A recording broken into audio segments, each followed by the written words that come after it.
বাংলাদেশের 16-18 কোটি মানুষের বিবেক হলো পার্লামেন্ট। ওইটাকে আপনি যখন পার্লামেন্টে যাকে দেবেন, যাকে তাকে দিলে লাভ হবে না। বলেন একটু নিচে বলেন। ঘটনা হচ্ছে কি, জি আলহামদুলিল্লাহ, ওই কোরআন হাদিসের কথা বলেন। ওই সংসদে কি হইলো, কার গলা কেটে কাটলো, ওই যখন প্রতিবাদ করে পারবেন তখন করবেন ঠিক মতো। এখানে ঠিকই আছে, থাক ভাই থাক, না ওই সংসদ তোলা ঠিক আছে ভাই।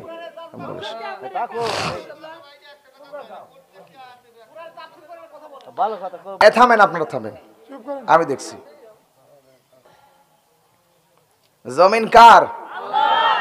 আমরা কার? আইন চলবে কার? জোরে বলে। আল্লাহ তো আপনার মুখ বানিয়েছে গান গাওয়ার জন্য নয়, আপনার জিহ্বা বানিয়েছে গান বাজনা করার জন্য নয়। গান যে হারাম হারাম হারাম, সূরা লোকমানের 6 নম্বর আয়াতের মধ্যে ডাইরেক্ট গান বাজনা হারাম করে দিয়েছেন। আর আজ আমাদের দেশের মানুষগুলো বাউল আর ফাউল গুলো হয়েছে দেশের রাজনৈতিক নেতা। এক কথা বলছে না কেন? এই জন্য তো অশান্তি বাংলাদেশে।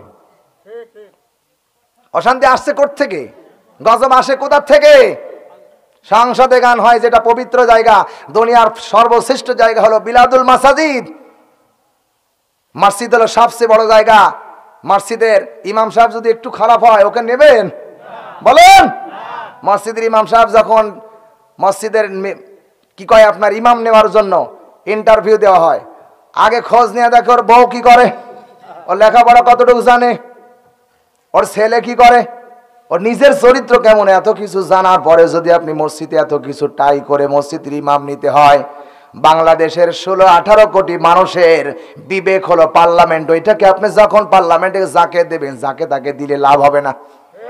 বলেন একটু নিচে বলেন। ঘটনা হচ্ছে কি, জি আলহামদুলিল্লাহ, ওই কোরআন হাদিসের কথা বলেন। ওই সংসদে কি হইলো, কার গলা কেটে কাটলো, ওই যখন প্রতিবাদ করে পারবেন তখন করবেন ঠিক মতো। এখানে ঠিকই আছে, জোরে বলেন আলহামদুলিল্লাহ। থাক ভাই থাক, না ওই সংসদ তোলা ঠিক আছে ভাই।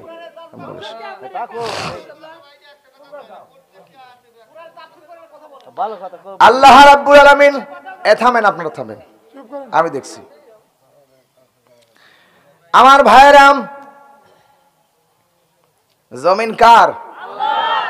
আমরা কার? আইন চলবে কার? জোরে বলে। কোরআনের বিরুদ্ধে যদি কেউ কথা নেই, আমি আগেই বলেছি জামাত ইসলাম হলেও তার ছাট নেই। কথা বলেন ঠিক কিনা? সেটা আমি শাহাদাত হোসেন বাড়ি হলেও ছাট নাই। কারণ কোরআনের বিরুদ্ধে যে কাজ করবে সে মুশরিক, সে বেঈমান, সে কাফের। কথা বলেন। গান গাওয়া হারাম না হালাল? আল্লাহ ডাইরেক্ট বলেছে কোরআনেতে, আমার বলতে সমস্যা কি? আউল ফাউল আপনি করবেন। আর আমি দেশে বসে থেকে, আমার স্বাধীন দেশ, আমার বাবার ভূমিকা আছে বাংলাদেশ স্বাধীনের সময়। শহীদ প্রেসিডেন্ট মুজিবুর রহমান যখন ডাক দিয়েছিলেন, আমার বাবাও ঝাঁপিয়ে পড়েছিল, আমার দাদাও ঝাঁপিয়ে পড়েছিল। এই 16 কোটি মানুষের দেশ বাংলাদেশ, এই দেশে আমার যেমন অধিকার, প্রধানমন্ত্রীর যতটুকু অধিকার, আমারও ঠিক ততটুকু অধিকার। চিল্লা এখন ঠিক কিনা? প্রধানমন্ত্রীকে আল্লাহ বসাই, সোনার ভাইয়ের আমার, ওই মানুষই বসাই দিয়ে। ওই আল্লাহ মানুষের মধ্যে জ্ঞান দেয়, আপনাকে আল্লাহ ইলম দিয়েছে, ও তাদেরকে আল্লাহই বসাই। জোরে বলি আলহামদুলিল্লাহ। আমি কোরআনের বাইরে কি কথা বলছি? আমি বলছি ওয়ালা তামশি ফিল আরদে মারহা। আপনি যেখানেই থাকেন না কেন, আপনাকে অহংকার করা যাবে না। অহংকার পতনের মূল, অহংকার করা শয়তানের গুণ। চিল্লা এখন ঠিক কিনা? অহংকার কার গুণ? আল্লাহ রাব্বুল আলামিন কোরআনে কারীমের মধ্যে বলেছেন, ওয়াইদ কুলনা লিল মালাইকাতি ইসজুদু লিআদামা ফাসাজাদু ইল্লা ইবলিস। জোরে বলেন আল্লাহু আকবার। আবা ওয়াস্তাকবারা ওয়া কানা মিনাল কাফিরিন। অসাতিয়াবাসী সূরা বাকারা 2 নম্বর সূরা, 1 নম্বর পারা 4 নম্বর করে 34 নম্বর আয়াত বলছি। আল্লাহ পাক বলেন, ওয়াইস কুলনা লিল মালাইকাতি ইসজুদু লিআদামা। আল্লাহ বলেন, হে আদম আলাইহিস সালাম, হে আদম, আল্লাহ বলছেন ফেরেশতাদেরকে বললেন, ফেরেশতাদের সর্দারকে বললেন আদমকে সিজদা করো। কে বলতেছেন? জোরে বলেন। আদমকে সিজদা করো। শয়তান, কথা বলবেন না। আদমকে আল্লাহ ডাক দিয়া, ফেরেশতাদেরকে ডাক দিয়ে আল্লাহ বলতেছেন ওয়াইস কুলনা লিল মালাইকাতি ইসজুদু লি আদম, আমার আদমকে সিজদা করো। ইবলিস, ইল্লা ইবলিস, আল্লাহ তার সঙ্গে সঙ্গে বলার সঙ্গে সঙ্গে ইবলিস ডাইরেক্ট বলল আল্লাহ আমি তা করতে পারি না, কারণ ওকে বানিয়েছে আপনি মাটি দিয়ে আর আমাকে বানিয়েছেন আপনি আগুন দিয়ে, আমি কখনো না। এটা অহংকার দেখলেন। ওয়া আবা ওয়াস্তাকবারা, অহংকার করলেন, আর অহংকার করার কারণে ওয়া কানা মিনাল কাফিরিন, সে কাফেরদের দলের অন্তর্ভুক্ত হয়ে গেল। বলেন আমি কেন অহংকার করতে যাব? কিসের অহংকার? অহংকার করে আপনি তো পার পাবেন না। অহংকার করেছিল আবু জেহেল, আল্লাহ তার অহংকারকে চূর্ণ করে পায়খানা বানিয়ে সাইজটা করেছে। কথা বলেন ঠিক কিনা? ফেরাউন অহংকার করেছিল, ফেরাউনকে আল্লাহ বেশি দিন মারে রাখে নাই, বহুত দিন পৃথিবীতে রেখেছিলেন, কিন্তু মারার সময় একটু সেকেন্ডও দেরি লাগেনি। আল্লাহ পানির একবার ঢেউ দিয়েছেন, সব শেষ হয়ে গেছে। আমাকে আপনাকে শিক্ষা নেওয়া লাগবে। এই যে কয়েকদিন আগে ভূমিকম্প হলো, হাজারো হাজার বিল্ডিং ধসে পড়ে মারা গেল, কত মানুষ মারা গেল, এখনো মানুষ মারা যাচ্ছে। এটা আল্লাহর ক্ষমতার কাছে আপনি আপনার ক্ষমতাটাকে নিচু করা লাগবে। আমার যত ক্ষমতা আছে আমার ক্ষমতাটাকে আল্লাহর ক্ষমতার সামনে নিচু করে দিতে হবে। ওখানে ভালো মানুষ দেওয়া লাগবে। যতদিন পর্যন্ত আপনি ভালো মানুষ না দেবেন, খোদার কসম করে বলি এই সমাজ পরিবর্তন হওয়া সম্ভব নয়। আলেমদের জিহ্বা কাটা যাবে, হাত কাটা যাবে, মাথা কাটা যাবে, পাও কাটা যাবে, লাশ পড়ে থাকবে, এটাই চলবে। কথা বলেন ঠিক কিনা? দুঃখের কথা ছোঁয়ার জায়গা নেই, আমাদেরকে বলাই লাগবে, কারণ আল্লাহ ডাইরেক্ট বলেছে দুনিয়ায় যদি না বলো কিয়ামতের ময়দানে তোর জিহ্বা আমি কেসি দিয়ে কাটবো। আজ এখানে হারালেও আমার কষ্ট একবারই শেষ হয়ে যাবে, আখেরাতের আদালতে যদি আমি ধরা খেয়ে যাই অসাতিয়াবাসী, সেদিন আমার কোনো উপায় থাকবে না। আপনি যতই অহংকার করেন না কেন, আমার ভাই আছে, আমার বাবা আছে, আমার সন্তান আছে, কেউ সেদিন আমার আপনার জন্য কোনো উপকারে লাগবে জোরে বলুন। তাহলে কিসের অহংকার আপনি করেন? আল্লাহ রাব্বুল আলামিন ডাক দিয়ে বলেন ওয়ালা তামশি ফিল আরদি মারহা। রাব্বুল আলামিন ডাক দিয়ে বলেন সূরা বনি ইসরাইল 17 নম্বর সূরা 15 নম্বর পারা 4 নম্বর রুকুর 37 নম্বর আয়াতের প্রথম অংশ বলছি। আল্লাহ পাক বলেন ওয়ালা তামশি ফিল আরদি মারহা, খবরদার দুনিয়ার জমিন আমার, রাষ্ট্র আমার, গ্রাম আমার, এলাকা আমার, সব আমার, খবরদার দাম্ভিকতা অহংকার দেখাবি না। কথা বলেন ঠিক কিনা? আজ আমরা অহংকার দেখাই, ক্ষমতার অহংকার। আজকে আমরা ক্ষমতার অহংকার দেখাই, আজ আমরা ভাইয়ের অহংকার দেখাই, বাবার অহংকার দেখাই, রাজনৈতিক দলের নেতার অহংকার দেখাই। এখন হচ্ছে না কেন? আল্লাহ ডাইরেক্ট বলছেন কোরআনে যা আছে আমাকে বলা লাগবে, কারণ এটা কোরআন মানুষের চরিত্র গঠন করার জন্য এসেছে। কথা বলেন ঠিক না ব্যাঠিক? একটু নিচে বলেন। ঘটনা হচ্ছে কি, জি আলহামদুলিল্লাহ, ওই কোরআন হাদিসের কথা বলেন, ওই সংসদে কি হইলো, কার গলা কেটে কাটলো, ওই যখন প্রতিবাদ করে পারবেন তখন করবেন ঠিক মতো। এখানে ঠিকই আছে, জোরে বলেন আলহামদুলিল্লাহ। থাক ভাই থাক, না ওই সংসদ তোলা ঠিক আছে ভাই।